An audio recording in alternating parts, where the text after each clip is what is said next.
We know that Britain is seen as a golden ticket, that people want to get to our country. Of course, we're the best country in the world, that doesn't surprise us, but they also think that they are going to be able to access the welfare system, access housing.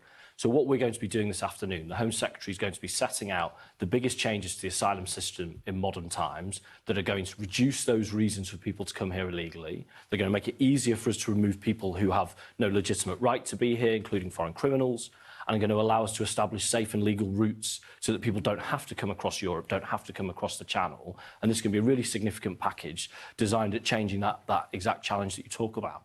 I was reading the Sun this morning. They say that valuables like jewellery, watches, cars will be taken and sold to pay towards accommodation costs. Is that true? Are you taking jewellery from people arriving? I wouldn't read too far ahead of what the Home Secretary is going to say. She's going to be making that announcement later in terms of how the policy will operate. This is in the Sun this morning. It's obviously been briefed, right? But let me say the principle here. At the moment, the British public pay billions of pounds a year so that those seeking asylum or those who've already failed in their applications can be supported in their accommodation and their living. It is right that if people have money in the bank, if people have assets like cars, like e-bikes, they should be contributing. No, we're not going to be taking people's heirlooms off them at the border, but we do want, there's an individual, for example, who's getting £800 a month sent to him. He's got himself an Audi.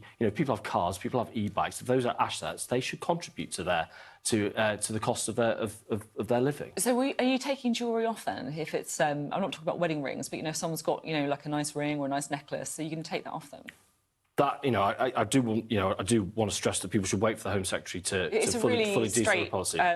Question, and I think what people have appreciated about Shabana Mahmood is she's been quite direct on this stuff. Like, she's told us what she's doing. She's taken us with them. So what is the answer? In the instance you're talking about, no, of course not. Okay. What we're saying, though, if someone comes over with a bag full of gold rings, well, that's different to, as I say, a family heirloom or personal items. No, we're not going to do that. OK.